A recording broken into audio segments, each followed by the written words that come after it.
स्वागत है आपका द न्यूज पर। मैं हूं आपके साथ शिप्रा सैनी। माफिया गैंगस्टर अतीक अहमद की मौत हो गई, लेकिन कहानी यहीं खत्म नहीं हुई है।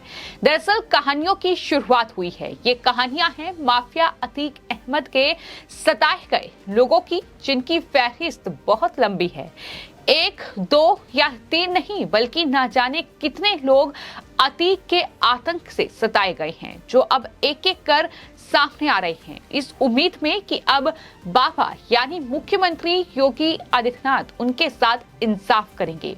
अतीक ने किसी का अपहरण कराया, किसी के घर वालों की हत्या कराई, किसी के बेटे को धमकी दी और किसी के परिवार को पूरी तरीके से बर्बाद कर दिया। आलम यह रहा कि 4 दशक तक अतीक के खिलाफ कोई आवाज ही नहीं उठा पाया, लेकिन अब उसकी हत्या के बाद उसके आतंक से सताए गए लोग लगातार सामने आकर अपनी आप बीती सुना रहे हैं। इन्हीं पीड़ितों में से एक हैं प्रयागराज के मोहनीश, परवेज और श्वेता। अतीक ने कोठियों के भाव इनकी जमीन खरीदी थी। श्वेता ने यह बताया कि 6 अक्टूबर को रणविजय सिंह और मोहम्मद आसिफ दोनों आए और उनके मामा ससुर और पति दोनों को उठाकर ले गए और उसके बाद उनकी जमीन पर कब्जा कर लिया। क्या कुछ श्वेता ने कहा है, सुनिए।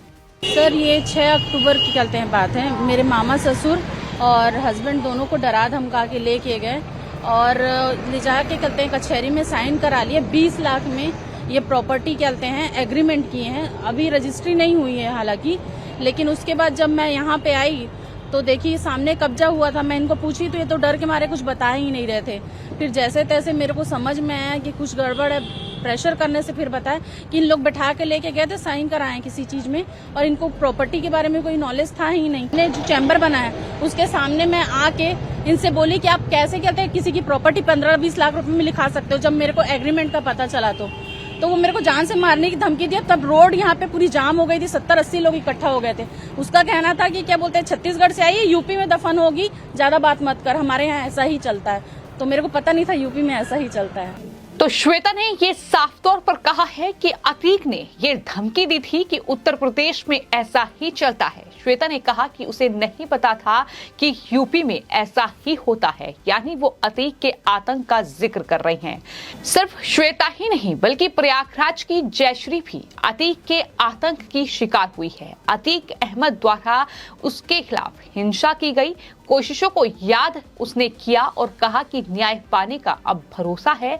एनआई से बातचीत करते हुए जयश्री ने हिंसा और अतीक अहमद और अशरफ द्वारा उसकी जमीन हड़पने की कोशिशों को याद किया और ये तमाम चीजें साझा की कि किस तरीके से कई सालों तक वो अतीक अहमद के खिलाफ लड़ रही थी, किस तरीके से उसने मुख्यमंत्री योगी आदित्यनाथ से गुहार लगाई और 2016 में अतीक द्वारा कब्जा की गई अपनी पैतृक जमीन की उसने मांग की। उसे गोलियों से भी भून दिया गया, लेकिन बावजूद उसके उसने हार नहीं मानी। क्या कुछ जयश्री ने कहा है, सुनिए। कहना जो है तो अपना भला चाहती हो, अपने बच्चों को भला चाहती हो तो आप जो है तो छोड़ दो जमीन, मुकदमा उठा लो, नहीं तो उनको हम जान से मार डालेंगे। जैसे मुर्गी हलाल की जाती है उसी तरीके हलाल कर देंगे। एक भाई के साथी लेवा लेके गई रही तो भाई को करंट छुआ के उनको मारे, भाई को उन तरह गिड़गिड़ा के हाथ गोड़ जो सादा कागज महनी औटा निशान लग गए। कहीं अदालत मेरे यहाँ लगती है, कोर्ट कचहरी सबको हम बुला लेते हैं,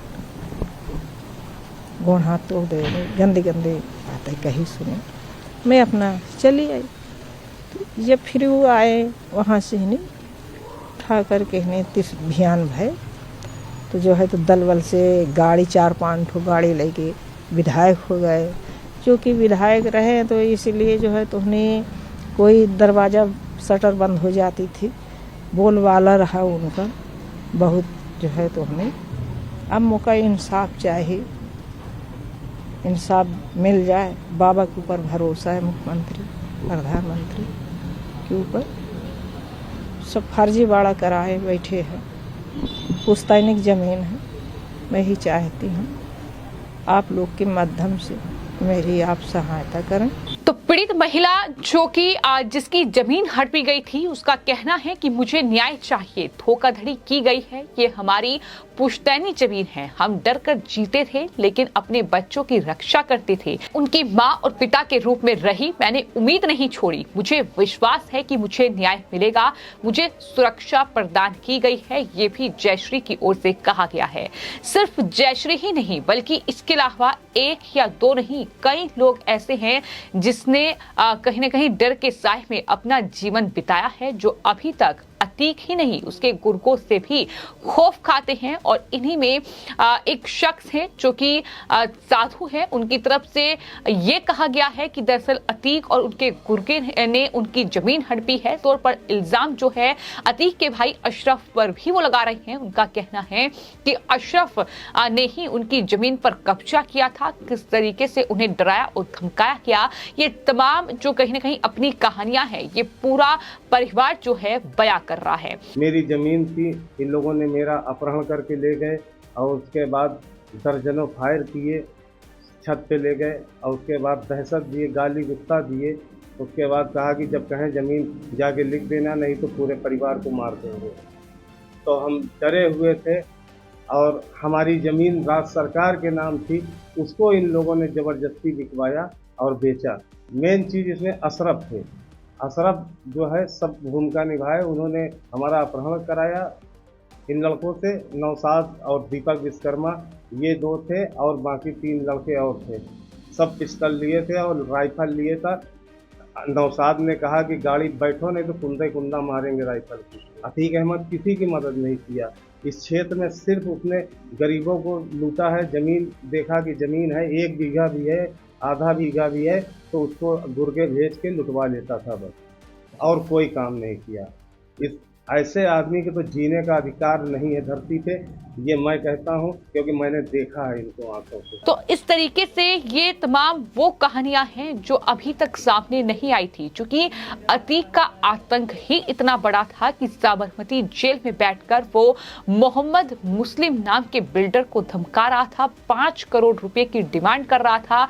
80 लाख रुपए मोहम्मद मुस्लिम की ओर से दिए भी गए, लेकिन उन 80 लाख रुपए का इस्तेमाल उमेश पाल मर्डर केस में किया गया, उमेश पाल की हत्या कर दी गई। तो इस तरीके से एक एक कर अब ये कहानियों का दौर शुरू हुआ है, क्योंकि ये कहानियां बेहद दर्द भरी हैं, क्योंकि उनका ये साफ तौर पर कहना है कि अतीक का अंत हो गया लेकिन गुर्गे अभी भी जिंदा है।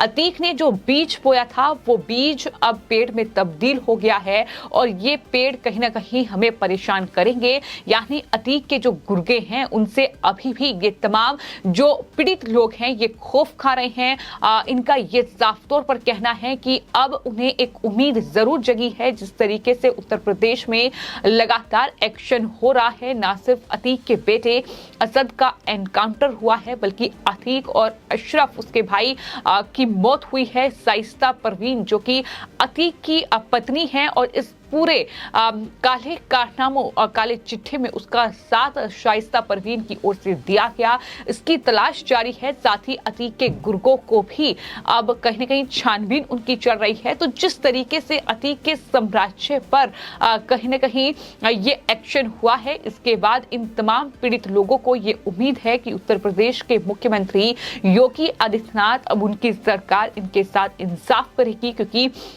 अतीक ने करोड़ों की जमीन को लाखों में इस तरीके से एग्रीमेंट लोगों से करवाए, डराकर धमकाकर उसके जो गुर्गे थे वो कोर्ट कचहरी जो है लोगों को ले गए और वहां उन्हें मारने की धमकी दी गई, उनके परिवार को जान से मारने की धमकी दी गई और इस तरीके से जमीनें हड़पी गई हैं।